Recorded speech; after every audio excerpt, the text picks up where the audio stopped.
The Valkyrie had ruled the stars for 3,000 years. They were old when most species were still learning to walk on 2 legs. They were powerful when empires rose and fell like waves on a beach, and they were patient, always patient. They stood 8 ft tall, covered in dark shells that clicked when they moved. Their eyes were black pools that showed nothing, no warmth, no mercy, no doubt. They had learned long ago that the universe was simple. The strong took what they wanted, the weak gave it to them, and fear was the chain that kept everything in order. The Valkyrie did not believe in kindness. They did not believe in fairness. They believed in results, and fear always gave them results. When they found a new species, they did not try to make friends. They did not offer trade or knowledge or partnership. They simply showed that species what happened to those who refused to obey. 1 city would burn, 1 million would die, and then the talking would begin. It always worked. Every species broke. Eventually, some took days, some took years, but they all broke. The Valkyrie had conquered 47 different races across 600 worlds using this same simple method. Fear was cheap. Fear was efficient. Fear lasted for generations. When human ships first appeared at the edge of Valkyrie space, the High Council studied them carefully. Humans were small and soft. They lived short lives. They had only recently learned to travel between stars. They were weak in every way that mattered. The Council classified them as a manageable primitive species and assigned them a modest planet called New Meridian. It was a decent world with breathable air and drinkable water. The Valkyrie were not cruel without purpose. Happy workers produced more than miserable ones, but the workers needed to understand their place. So the Valkyrie taught them. The first lesson came quickly. A human named Robert Shaw spoke at a public gathering. He said that humans deserved representation in hegemony affairs. He said that humans had rights. The next morning, Robert Shaw was hanging from the central tower of the capital city. His wife hung beside him. His children hung beside her. His parents, his siblings, his cousins. 23 people died because one man spoke words the Valkyrie did not like. The humans learned to be quiet. The second lesson came a year later. Group of young humans refused to work in the mineral mines. They said the conditions were unsafe. They said their friends had died. The Valkyrie did not negotiate. They did not compromise. They simply selected one worker from every family in that district and executed them in the public square. Not the workers who had complained. Their families. The humans learned to work without complaint. The third lesson was the silence decree. Any human who spoke against the hegemony would vanish, but they would not vanish alone. 3 generations of their bloodline would vanish with them. Parents, children, grandchildren, all gone, not killed publicly, just gone. No bodies, no graves, no closure. The humans learned to fear even their own thoughts. For 40 years this system worked perfectly. The Valkyrie observers on New Meridian sent back glowing reports. Humans responded to fear stimuli better than any species they had ever encountered. Production quotas were met. Resistance was non-existent. The human population grew slowly, worked hard, and never caused trouble. The reports used words like docile and compliant and fully pacified. The observers were pleased with their work. They had turned a potentially troublesome species into perfect servants. They never bothered to study human history. If they had, they might have learned about the centuries of war humans had waged against each other. They might have learned about the empires that had risen through terror and fallen through revolution. They might have learned about the human capacity for patience, for planning, for revenge.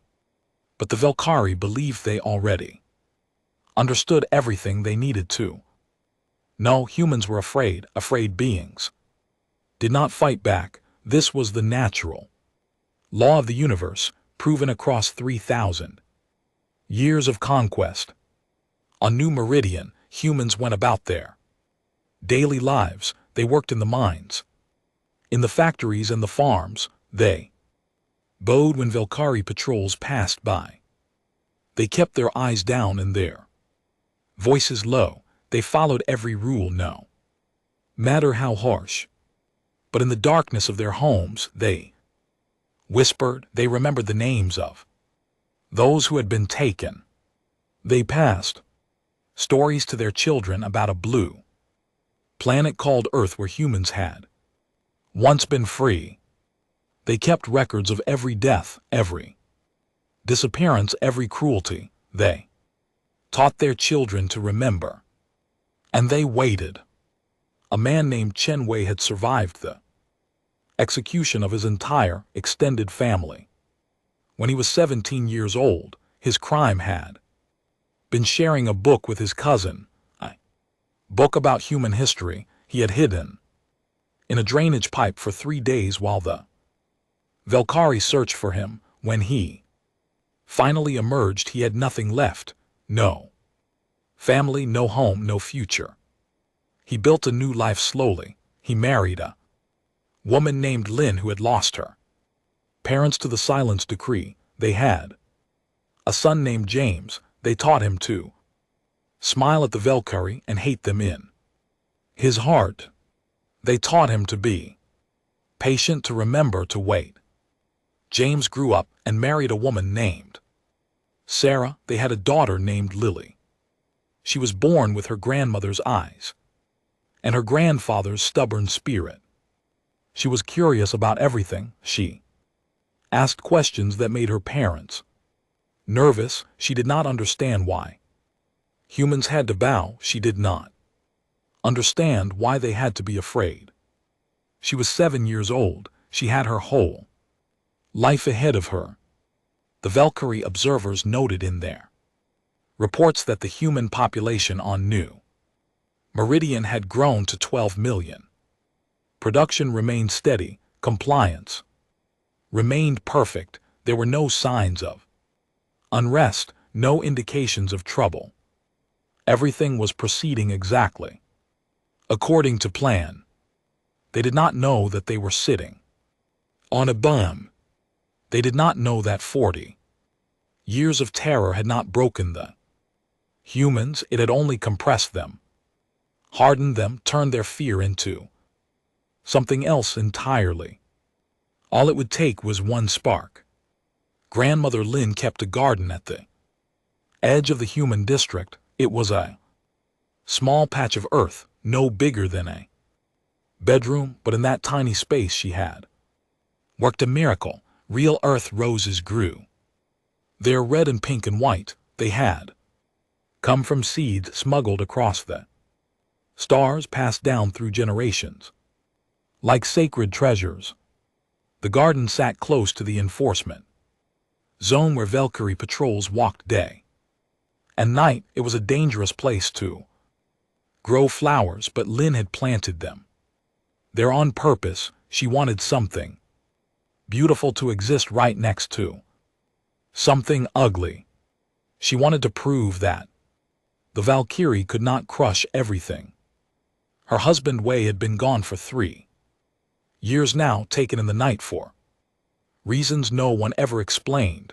Lin had not cried when they came for him. She had simply held his hand until they pulled him away. Then she had gone back to her garden and planted another rose. Lily loved visiting her grandmother. She Loved the smell of the flowers and the feel of dirt between her fingers. She loved the stories Lynn told about Earth, about oceans so big you could not see. The other side, about forests that went on forever, about a time when humans answered to no one. On the day everything changed, Lily had come to help her grandmother water the roses. It was a warm afternoon. The twin suns of New Meridian hung low in the purple sky. Lynn was tired that day. Her back hurt and her hands shook, but she smiled when she saw Lily running toward her. They worked together in comfortable silence. Lynn showed Lily how to check the soil, how to trim the dead leaves, how to talk to the plants so they would grow strong. Lily listened carefully. She wanted to be a gardener like her grandmother someday. As the afternoon grew late, Lily noticed something. One of the roses had grown beyond the garden's edge. It had pushed through the small fence and bloomed on the other side, in the enforcement zone. It was the most beautiful rose Lily had ever seen, deep red like blood, like fire, like the sunset on Earth in grandmother's stories. Lynn had gone inside to rest. Lily looked at the rose. She looked at the invisible line that separated the human district from the zone. She did not understand why a line on the ground mattered. She did not understand why she could not pick a flower. She was 7 years old. She only knew that the flower was beautiful and that grandmother had been sad for so long. Lily stepped over the line. She reached down and picked the rose. She held it up to smell it. The Valkyrie enforcer appeared from nowhere. He was young for his kind, only 300 years old. He had been assigned to this patrol route as punishment for a minor failure. He hated this planet. He hated these weak, soft creatures. He wanted to be anywhere else. When he saw the human child standing in the enforcement zone, he did not think. He did not ask questions. He did not consider that she was just a little girl picking a flower. He only saw a violation, a rule being broken, a chance to prove himself worthy of better assignments. The neural spike was designed for adult insurgents. It delivered enough electrical charge to paralyze a full-grown human male. When it hit Lily Chen, who weighed less than 50 lb, it stopped her heart. Instantly, she fell without a sound. The rose dropped from her fingers. Her eyes stayed open, staring at the purple sky she would never see again. The enforcer looked at the small body on the ground. He felt nothing. He filed a routine report on his communication device. Juvenile asset neutralized for territorial violation. No strategic value. Recommend standard disposal.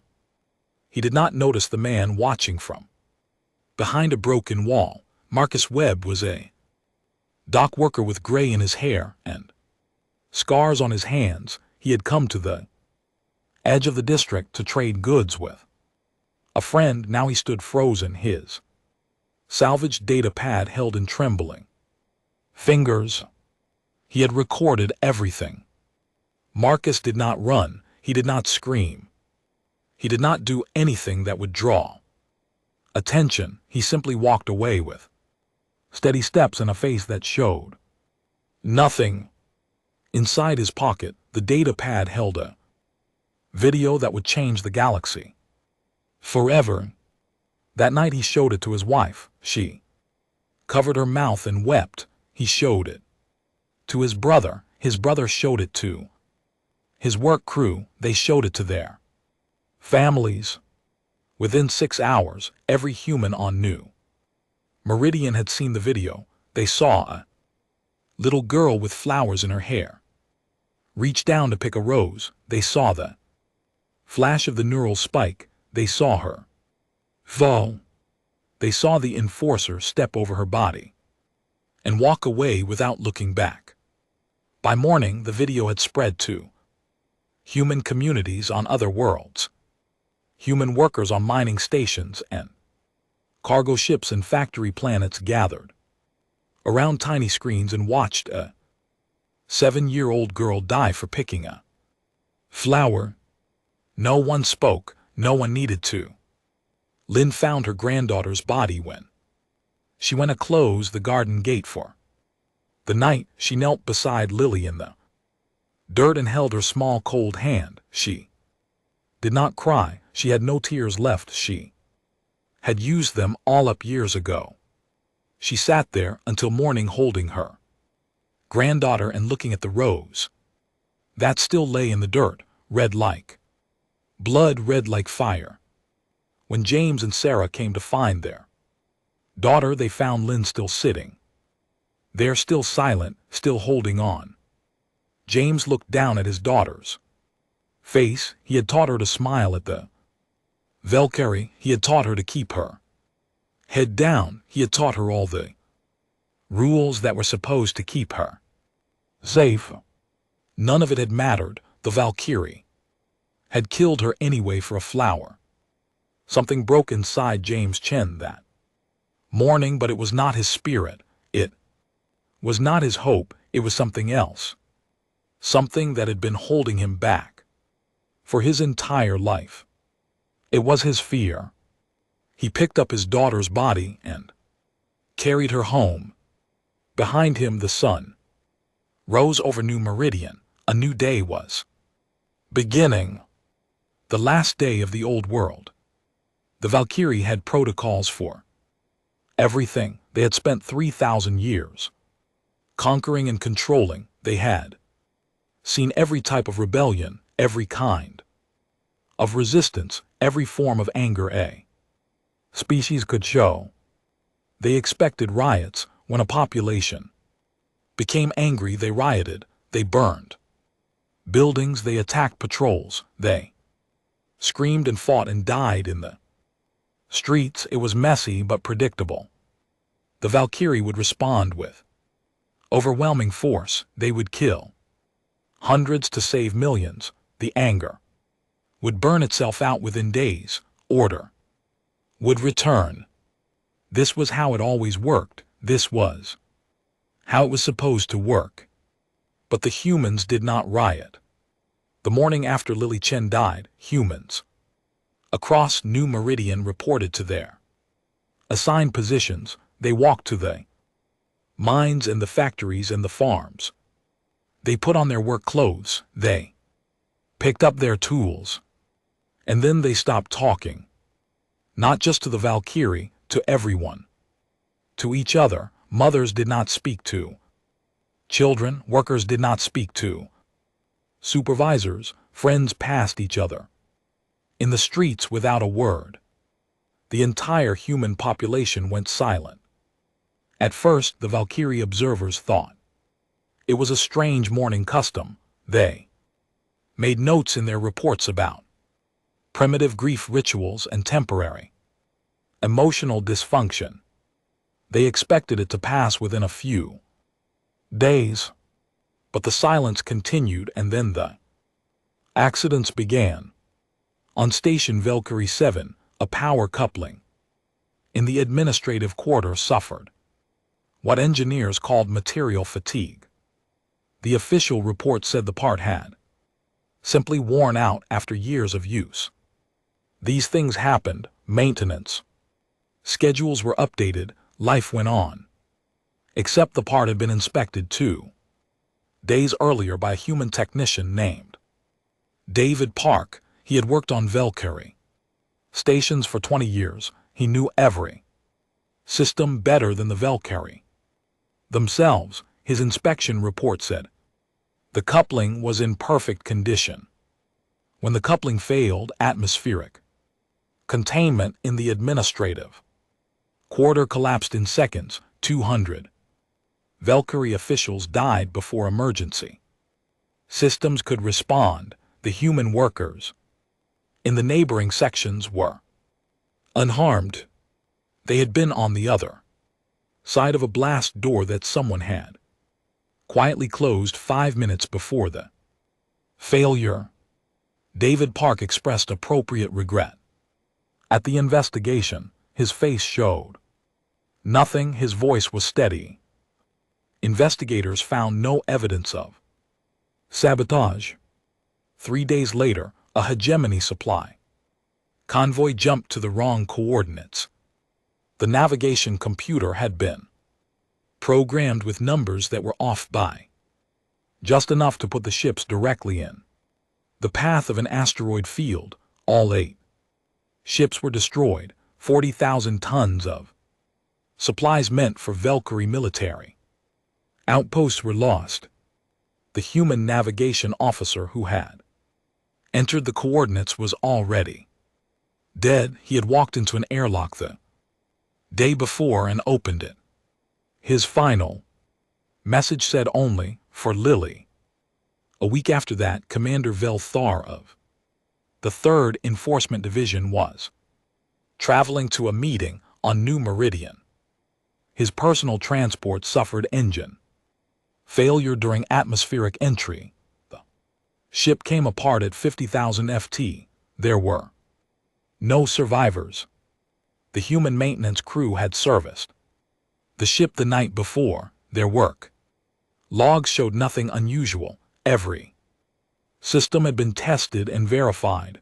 The chief mechanic, a woman named Rosa Santos, had signed off on the final inspection. When questioned, she said all the right things. She showed all the right emotions. But her daughter had been Lily Chen's best friend. The Valkyrie High Council received daily reports about the growing number of accidents.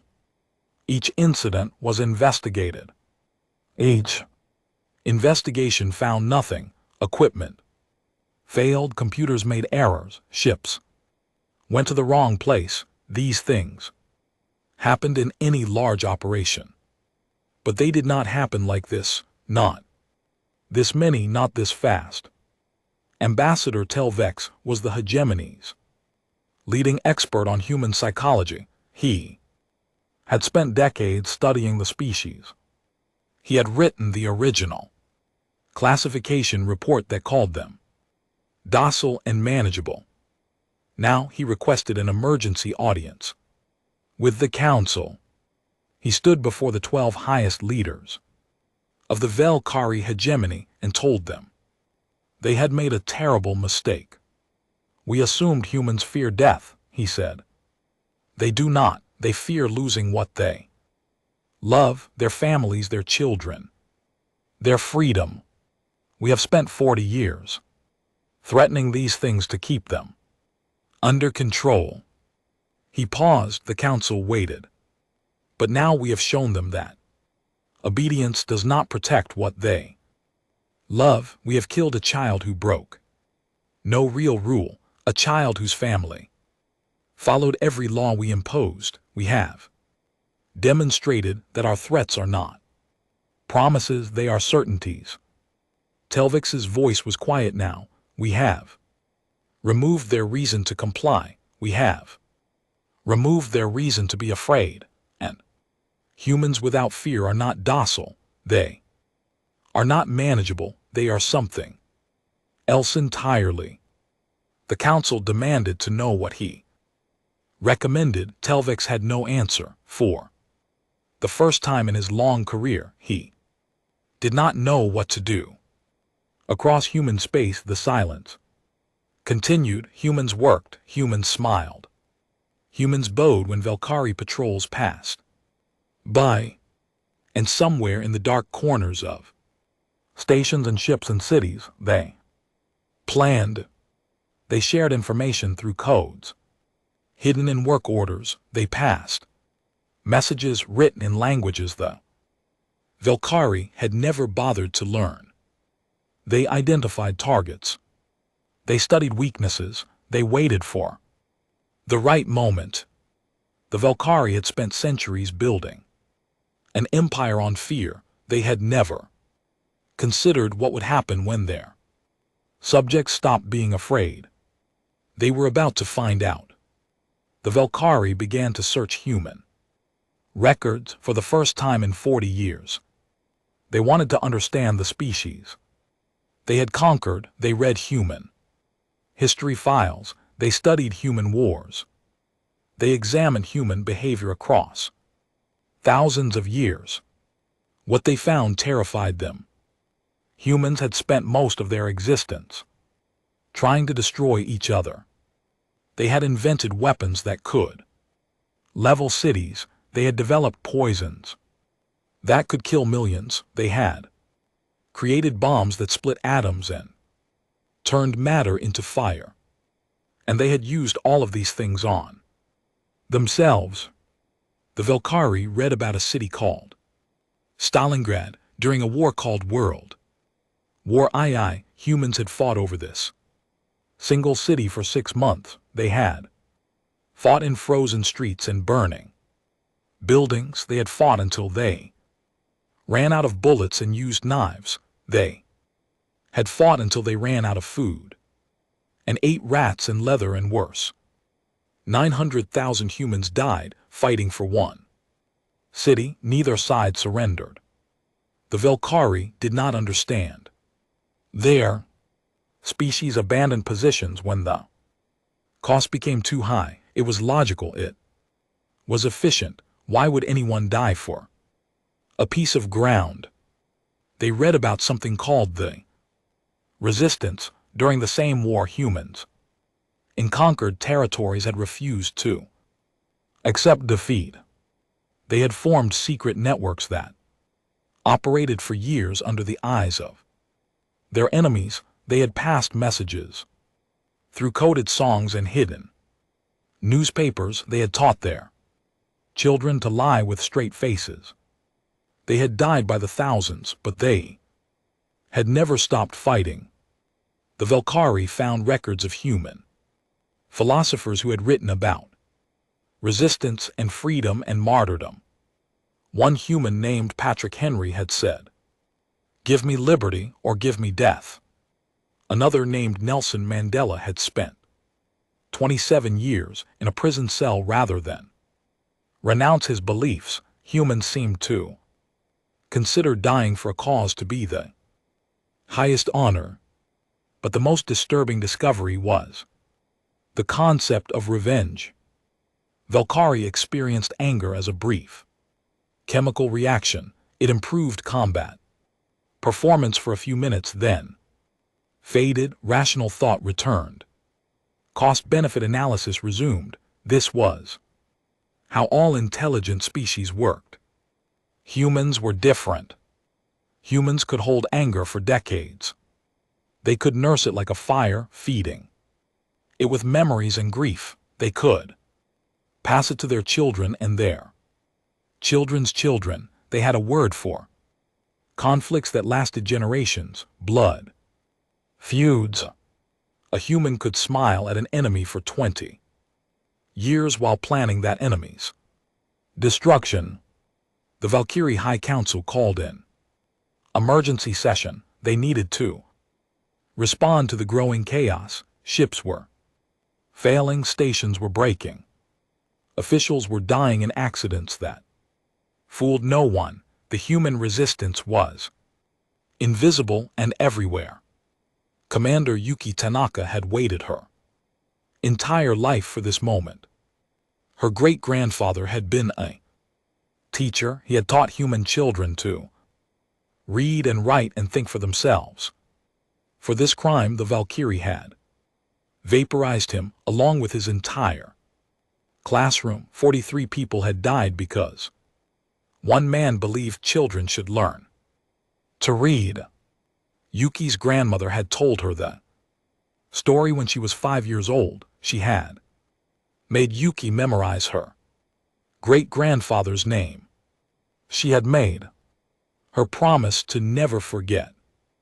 Yuki had not forgotten. She had spent 30 years working as a cleaning technician. She had mopped floors and emptied trash in Valkyrie. administrative buildings, she had smiled and bowed and made herself invisible. No one noticed a cleaning woman. No one watched where she went or what she touched. Over those 30 years, she had mapped every security system in the regional headquarters. She had memorized patrol schedules. She had identified structural weaknesses. She had slowly, carefully smuggled components past scanners that were not designed to detect human technology. The bomb took 15 years to build. Pieces came from 100 different sources. Human workers across a dozen facilities contributed parts that meant nothing by themselves. Only Yuki knew how they fit together. On the morning of her attack, Yuki put on her cleaning uniform and walked to work. She smiled at the Valkyrie guards. She showed them her identification card. They waved her through without a second glance. She was still smiling when she pressed the detonator. The explosion killed 412 Valkyrie officials. It destroyed the entire security headquarters. It sent a message that could not be ignored. Nowhere was safe. The humans who had helped build the bomb knew they would be discovered. They knew the Valkyrie would trace the components and find them. They did not try to hide.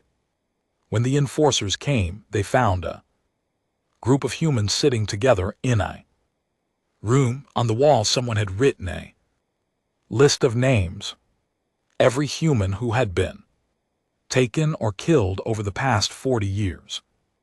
At the bottom of the list in fresh paint, someone had added Lily Chen, age 7. The enforcers killed them all, but more names went on. More walls, more bombs were built, more accidents happened. The Valkyrie had believed that killing leaders would end resistance. They had believed that eliminating troublemakers would restore order. They had believed that enough death would break the human spirit. They had not understood that every death only added fuel to the fire. Every martyr became a symbol. Every name became a reason to keep fighting. Humans did not resist despite their losses. They resisted because of them. The war lasted 18 months, but it was not a war in any sense the Valkyrie understood. There were no front lines, no armies marching across battlefields, no fleets clashing in the darkness between stars. There were only humans going about their daily lives, working their jobs, following their routines, and destroying the hegemony from the inside. Human engineers who had maintained Valkyrie ships for decades knew exactly which parts to weaken. They knew which systems would fail at the worst possible moment. They knew how to make accidents look like accidents. Human workers in food processing facilities introduced compounds into Valkyrie supplies. These chemicals were harmless to every other species in the galaxy, but Valkyrie biology had a weakness that humans had discovered through years of quiet observation. Within 3 months, food shortages crippled military operations across half the empire. Human translators who had served Valkyrie diplomats provided their masters with precise translations, but the translations were designed to cause offense. Ancient enemies of the hegemony received messages that insulted their traditions. Neutral species received threats that pushed them toward rebellion. Allies received words that made them question their partnership. The Valkyrie diplomatic network built over centuries collapsed in weeks. On 100 worlds, other species watched what the humans were doing. These races had been conquered and controlled just like humanity. They had lived under Valkyrie rule for generations. They had forgotten what it meant to be free. Now they remembered. A species called the Torvex had been slaves for 800 years. They saw humans tear apart their masters and found courage they had lost long ago. They rose up on their homeworld and killed every Valkyrie enforcer in a single night. The Maridani had been conquered before humans existed. They had accepted their fate as permanent. Then they watched a race that had been spacefaring for less than 2 centuries bring the hegemony to its knees. They began to believe in possibilities they had stopped imagining. One by one, subject races across the empire joined the rebellion. The Valkyrie tried to respond with their usual method. They tried mass executions. They tried collective punishment. They tried to make examples. But fear only works when people believe. Obedience will save them. The humans had proven that obedience saved nothing. Other races had learned the lesson. Admiral James Chen commanded the human fleet from a converted cargo ship. He had never been a military man before. His daughter died. He had worked in water treatment. He had fixed pipes and tested samples and never imagined he would lead anyone into battle.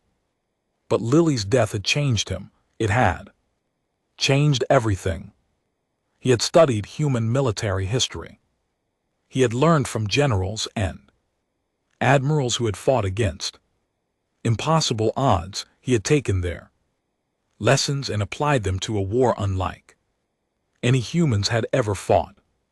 The final battle took place above the Valkyrie homeworld. What remained of the hegemony fleet made its last stand.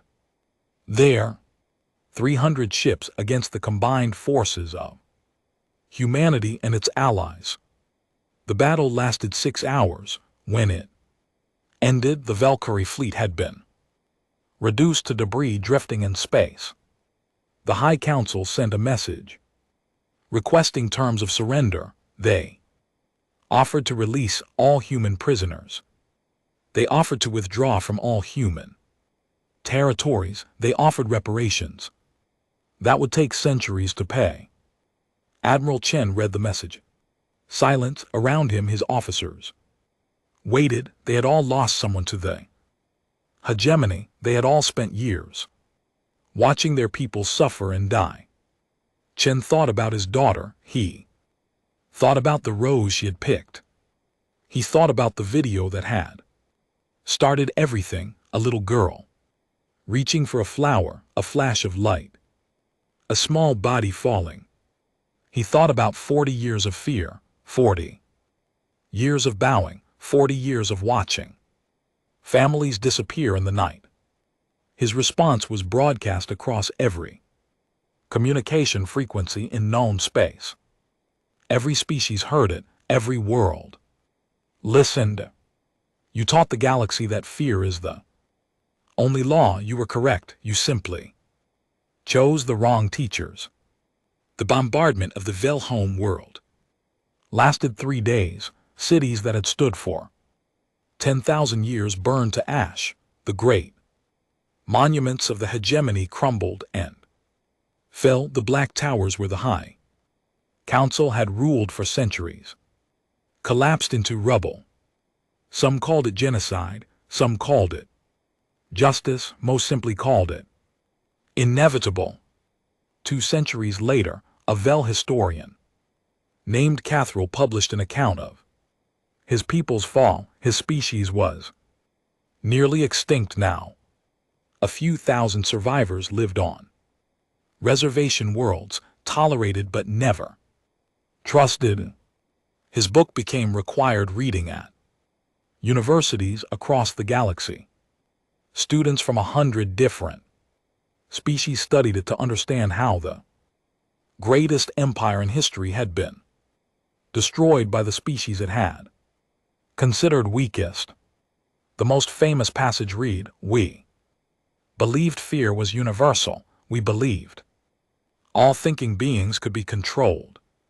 By threatening what they loved, we failed to understand that humans do not respond to fear by becoming controllable. They respond by becoming dangerous. Their love for their children is not a weakness to be exploited. It is a warning to be heeded. We did not heed it. We killed a child picking flowers, and in doing so, we killed ourselves. On New Meridian, where everything had begun, they built a memorial garden. Earth roses grew there in every color. Red and pink and white and yellow, they bloomed year after year, tended by volunteers who came from across human space. In the center of the garden stood a small statue, a girl made of white stone.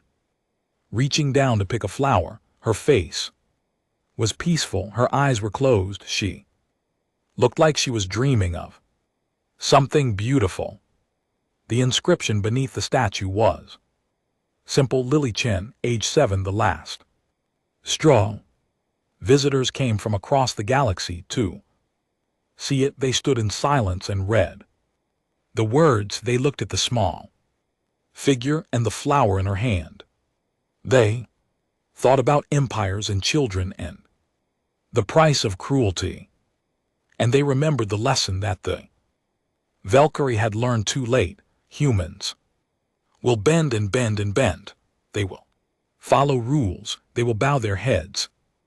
They will seem broken and beaten and tame, but push them far enough and they will not shatter. They will explode.